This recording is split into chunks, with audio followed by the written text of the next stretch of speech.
बिस्मिल्लाहिर्रहमानिर्रहीम। प्यारे बच्चों, अस्सलाम वालेकुम। प्यारे बच्चों, आज हम एक नया जुमला माउंटेन शेप में सीखेंगे, एक ट्रायंगल की शक्ल में सीखेंगे। इस तरह हम नया जुमला बनाना सीखेंगे। इसका फ़ायदा ये होगा कि रट्टा लगाए बगैर हम नए नए अल्फाज याद करेंगे और हमें पता चल जाएगा कि जुमले में कहाँ कहाँ पे कौन कौन सा नया लफ्ज़ ऐड हो रहा है। तो आइए शुरू करते हैं। सबसे पहले हम लिखेंगे चाँद। चे अलिफ चा नून दाल, चाँद। तो इसे चांद नहीं पढ़ना, ये चाँद है। लिखा हुआ ये नून है, लेकिन जब इसके ऊपर ऐसे उल्टी जज़म लग जाएगी तो इसका मतलब ये है कि ये चाँद लिखा हुआ है। ये नून गुन्ना है, नून नहीं है बल्कि ये नून गुन्ना है, चाँद। अब दोबारा देखें। चे अलिफ चा नून दाल चाँद, चाँद।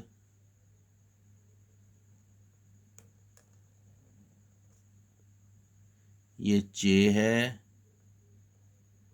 ये मीम है और ये आगे काफ है। चमक, चाँद चमक।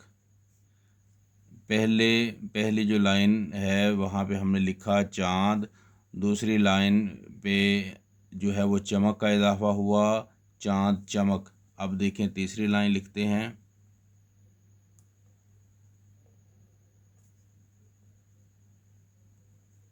चेलिफ चा नून दाल चाँद,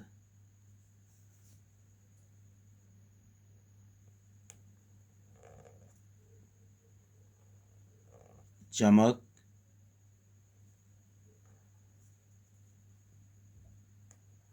रे हे लिफा रहा, चाँद चमक रहा, चाँद, चाँद चमक, चाँद चमक रहा। अब हम अपनी चौथी और आखिरी लाइन लिखेंगे और ये देखिए ट्रायंगल बन रही है और हर लाइन पे हम एक नया लफ्ज़ ऐड कर रहे हैं। उसका फ़ायदा ये होगा कि नन्हे नन्हे बच्चे, छोटे छोटे बच्चे जो पहचान कर लेंगे कि कौन सी लाइन पे कौन सा लफ्ज़ जो है वो ऐड हुआ है।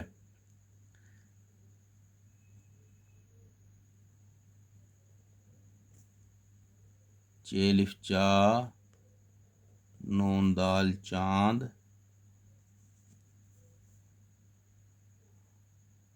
चे मीम काफ चमक, चाँद चमक। रे हे लिफा रहा, चाँद चमक रहा। हे बढ़िए है, चाँद चमक रहा है। और लास्ट पे हम उर्दू का फुल स्टॉप यानी कि ख़त्मा लगाएंगे, जिसे हम डैश बोलते हैं। आइए अब रीडिंग करते हैं। चाँद, चाँद चमक, चाँद चमक रहा, चाँद चमक रहा है। तो उम्मीद है आज का सबक जो है इससे आपने कुछ ना कुछ सीखा होगा। मज़ीद किसी और अच्छे सबक के साथ आपकी खिदमत में हाज़िर होंगे। तब तक के लिए अल्लाह हाफिज़।